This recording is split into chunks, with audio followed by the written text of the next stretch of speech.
네, 오늘 화요 새벽에 오신 여러분들 주님의 이름으로 환영합니다. 우리 지난 시간에는 욥기 21장을 함께 살펴보면서 새 친구들에 대한 욥의 대답을 함께 살펴봤습니다.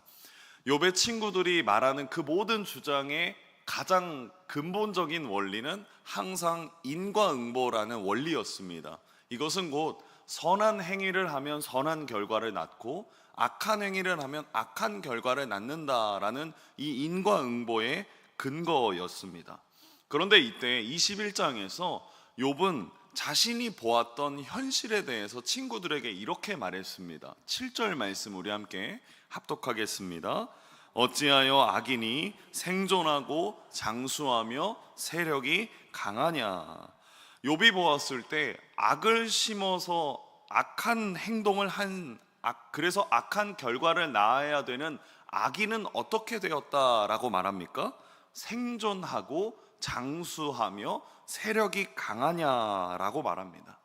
친구들의 주장에 따르면 악인은 악한 행동으로 말미암아 악한 결과로 단명해야 되고 소멸되어야 되고 세력이 약해야 되는 것이 정상인 것입니다. 그런데 욥이 보았을 때 이 본 현실은 어떻다라고 말합니까? 그들 모두는 살아있을 뿐만이 아니라 장수하고 심지어 세력도 강하다라고 말했습니다. 욥이 지금 보이는 것으로 판단할 수 없는 이 현실에 대해서 말하고 있는 것입니다. 그리고 이어지는 욥의 생각이 무엇이었느냐? 22절 말씀에 이렇게 말합니다. 우리 함께 합독하겠습니다. 그러나 하나님께서는 높은 자들을 심판하시나니. 그렇습니다. 하나님께서 높은 자들을 심판하신다라는 것입니다. 여기서 이 높은 자들은 그냥 권력의 높은 자리에 앉아 있는 사람들을 말하는 것이 아니라 거만한 사람들, 교만한 사람들을 말하는 것이었습니다. 욥이 보았을 때 악인은 형통할 수 있습니다. 그러나 결국 그 형통함은 죽음 뒤에도 영원하지 않는다라는 것을 말하며 그 친구들에게 자신의 생각을 말해주는 것이었습니다. 그 심판이 어떤 심판이냐? 하나님의 주권에 의하여서 진행되는 심판이고 하나님의 섭리이기 때문에 어느 누구도 가르칠 수도 없고 어느 누구도 감히 판단할 수 없다라는 것입니다. 여러분, 악인들이 세상에서 잘 먹고 잘 살고 심지어 평안하게 살다가 평안하게 죽는 것도 있지만 그 후에는 반드시 무엇이 있는 것입니까? 심판이 있는 것입니다. 하나님의 심판이 있고 그런 악인들도 그런 선인들도 모두 다 하나님 앞에 공정하게 설 수밖에 없다라는 것입니다. 호의호식하는 사람들도 부정을 자행하는 사람들도 부정한 길을 걸어가는 사람이라 할지라도 모두 다 하나님 앞에 서야 하고 하나님의 심판대가 그들을 기다리고 있다라는 것입니다. 우리는 이 욥의 고백을 기억해야 합니다. 우리의 모든 것을 보시는 하나님, 그리고 그 하나님이 우리의 모든 것을 공정하게 판단해 주시기 때문입니다. 출발선, 그리고 걸어가는 길, 그것은 모두 다 다릅니다. 그러나 모두의 종착점은 동일하게 하나님의 심판대 앞에 설 수밖에 없습니다.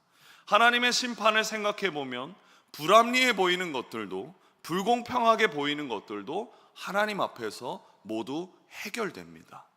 그리고 모든 것을 아시고 모든 것을 공정하게 판단해 주실 그 하나님을 우리는 늘 기억해야 되는 줄 믿습니다. 오늘 본문은 욥이 찾은 대속자에 대한 이야기입니다. 오늘과 다음 시간에는 세 번째 토론까지의 여정을 함께 살펴보면서 그 압축해 놓은 중간중간의 요점들을 살펴보면서 넘어갈 것입니다. 우선 그동안의 여정을 좀 다시 살펴보겠습니다. 욥기 1장과 2장에서 어떤 일이 있었습니까? 의로운 욥이 하나님의 허용으로 시작하여서 사탄의 시험을 받습니다. 그 시험으로 인하여 재산도 잃어버리고 자녀들도 잃어버리고 자신의 몸에 병까지 얻어가며 모든 것을 잃어버린 욥이 1장과 2장에 등장합니다. 그리고 그 다음에 4장부터 31장까지는 욥을 위로하러 온 새 친구들과의 기나긴 논쟁, 1차 토론, 2차 토론, 그리고 3차 토론까지 그 기나긴 논쟁들이 기록되어 있습니다. 그 논쟁은 어떠했습니까? 욥은 자신이 당한 그 모든 것들이 재앙도 힘들지만 친구들과의 논쟁으로 더 힘들어했습니다. 그런데 여기서 특이한 것은 그 논쟁 속에서 괴로워하고 억울해하는 욥이었지만 그 욥에게 한 가지 큰 변화가 찾아오죠. 바로 하나님을 계속해서 더 찾는다라는 것입니다. 그리고 마침내 이 31장 이후에는 하나님이 욥을 만나 주십니다.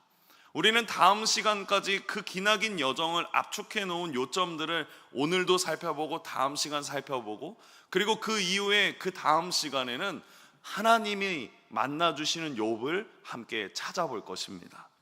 여러분, 우선 1장 1절 말씀을 보십시오. 하나님은 욥을 어떻게 말씀하시는지 우리 함께 합독하겠습니다. 우스 땅에 욥이라 불리는 사람이 있었는데 악에서 떠난 자더라. 온전하고 정직하고 하나님을 경외하며 악에서 떠난 사람이 욥이었습니다. 그리고 하나님은 욥을 자랑스러워 하셨고, 이후에 1장 중반절에 보시면 내 종이다 라고 표현하실 정도로 욥을 굉장히 아끼셨습니다. 그리고 하나님은 욥을 향하여 특별한 계획을 가지고 계셨습니다. 그리고 하나님 그 계획 속에서 욥은 하나님을 더 깊이 만나고 하나님을 더 알아가는 사람이 되었습니다.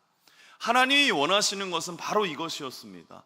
욥이 하나님을 더 자세히 알아가길 원하셨고, 그리고 그 알아가는 과정 속에서 하나님과 더 친밀해지기를 하나님 원하셨다라는 것입니다. 하나님의 계획 속에서 그 고난의 과정, 31장까지의 과정은 분명히 욥에게 있어서 기나긴 여정이었고 억울한 시간이었고 고통의 시간이었습니다.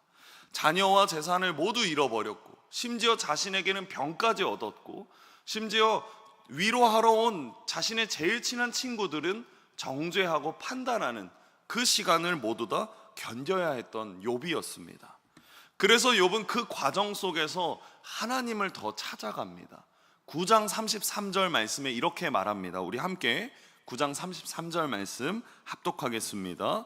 우리 사이에 판결자도 없구나. 욥은 하나님과 사람 사이에, 그리고 욥과 이웃 사이에 있을 판결자를 찾습니다. 제가 이 모습을 생각해 보면서 이 판결자라는 단어를 보며 오늘날 우리의 법정으로 이 사건, 이 상황을 표시한다면 이런 그림입니다. 하나님이 중앙에 판결하시는 분이 계시고, 그리고 그 옆에 욥이 있고 세 친구들이 있습니다. 욥은 하나님은 재판장이시다라는 것을 분명하게 알았고, 그 사이에서 이어줄 대속자, 중재자, 중보자를 찾습니다. 우선은 하나님과 욥을 연결해줄 중재자를 찾고, 욥과 그리고 세 친구들을 이어줄 중재자를 찾습니다. 하나님께 기도하고 하나님께 간구하나 아무런 응답과 대답을 듣지 못했으니 그 사이를 연결해줄 중재자를 찾았고, 또 아무리 친구들과 얘기한다 한들 친구들은 자신의 주장으로 계속 얘기하고, 욥은 그렇지 않다라고 말해도 그 사이를 이어줄 중재자를 찾고 있는 것입니다. 그러니 욥의 입장에서 이 모든 순간을 정리해줄 중재자를 찾고 있는 것입니다. 그리고 오늘 본문의 16장 19절과 21절 말씀에 이렇게 말합니다. 우리 함께 19절 21절 함께 합독하겠습니다. 지금 나의 증인이 하늘에 계시고 나의 중보자가 높은 데 계시니라. 사람과 하나님 사이에와 그렇습니다. 욥은 자신의 연약함과 한계성을 분명히 알았습니다. 그래서 하나님과 나 사이를 중재해주고 나와 이웃 사이, 내 친구들과 중재해줄 그 중보자의 존재를 원했던 것입니다. 욥기 16장에서는 그 중재자의 필요성을 언급하고, 그리고 오늘 본문 아까 살펴봤던 19장 25절에서는 더 분명한 어조로 대속자다라고 말합니다. 우리 함께 25절 말씀 합독합니다. 내가 알기에는 나의 대속자가 살아계시니 마침내 그가 땅 위에 서실 것이라. 여기서 이 대속자라는 단어의 히브리어는 깔이라고 말하는데, 이것은 두 가지 뜻이 있습니다. 하나는 구속하다라는 것이고 하나는 친족으로서 행동하다라는 것입니다. 제가 이 히브리어를 찾아보면서 좀 특이한 부분이 이 친족으로서 행동하다라는 부분이었습니다. 그래서 이걸 좀 더 찾아보니까 이런 것이었습니다. 욥 당시에 다른 사람에 의하여서 친척이 내 가족이 살해당했을 때 그것을 대신 복수해 주거나 가난하여서 어려움에 처한 친족을 자신의 가족으로 편향시켜서 먹고 살게 해주는 것을 의미하는 것입니다. 요전에 자막을 다시 보여주시면 이 친족으로서 행동하다라는 것은 다른 사람에 의하여서 내 가족이 살해당했을 때 이것을 대신 복수해주는 사람을 의미하는 것입니다. 또 내가 가난하여서 내 자녀를 먹여 살려야 되는데 그 먹여 살리지 못할 때 내 친척이 내 가족들, 내 자녀들을 자신의 가족으로 편향시켜서 그렇게 내 자녀들을 먹여 살려주는 것, 그것이 친족으로서의 행동한다라는 것입니다. 그러면 여러분 생각해 보십시오. 다른 사람에 의하여서 내 가족이 살해당한 것을 어떤 사람이 와서, 심지어 나의 친척이 와서 대신 복수해 준다면 그 사람은 나에게 어떤 존재이겠습니까? 내가 가난하여서 내 자녀를 먹여 살리지 못할 때 내 친척이 대신 와서 내 자녀를 가족으로 편향시켜서 내 자녀를 먹여주면, 그리고 그렇게 살려주면 어떤 존재이겠습니까? 대속자가. 그러니까 욥의 상황에서 이 대속자의 의미는 다음 자막처럼 자신의 문제를 다 해결해주고 은혜를 베풀어주고 억울함을 풀어주는 존재가 대속자라는 것입니다. 욥은 지금 극심한 고난과 이 혼란 가운데서 이 대속자의 등장을 바라보고 있는 것입니다. 즉 욥은 사람의 문제를 사람에게 기대는 것이 아니라 근원적으로 해결해 줄 주님을 기다리고 있는 것입니다. 오늘날 우리도 이 욥의 고백을 보면서 저는 우리도 대속자를 기다리고 있지 않습니까? 우리의 억울함을 풀어주고 우리에게 은혜를 베풀어주고 우리의 모든 것을 다 해결해 주실 대속자, 곧 예수 그리스도, 예수님을 기다리고 있지 않습니까? 로마서 12장 19절에 이렇게 말합니다. 우리 함께 합독하겠습니다.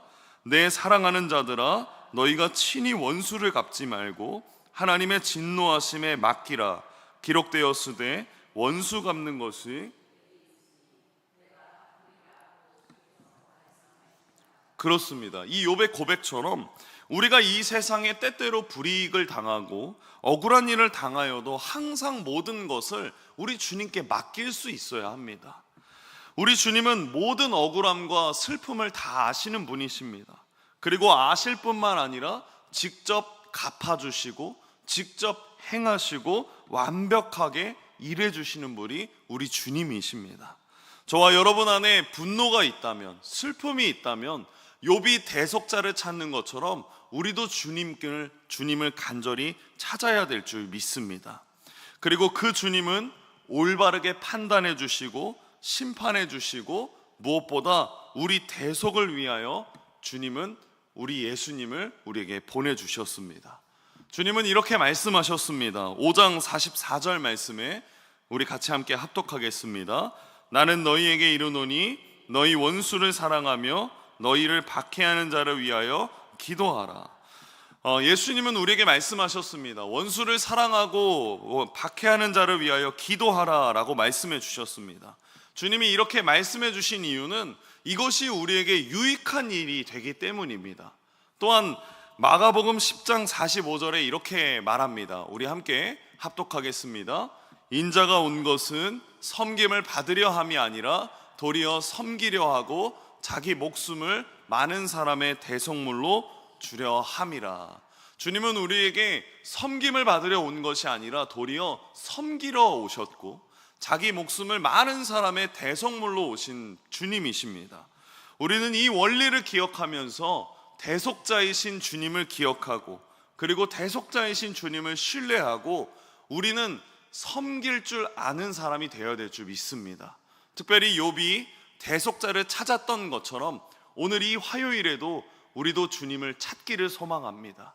그리고 주님이 우리 마음에 오셔서 행하실 일들을 기억하시기를 소망합니다. 그 일은 원수를 위하여 기도해 주시고 기도하라고 하셨고 원수를 사랑하라고 하신 말씀입니다. 우리 주님은 우리에게 찾아오시고 우리에게 일하여 주시고 우리에게 행하여 주십니다. 그리고 우리의 모든 억울함과 우리의 모든 아픔은 하나님께 맡기는 저와 여러분이 되기를 주님의 이름으로 소망합니다. 기도하겠습니다. 주님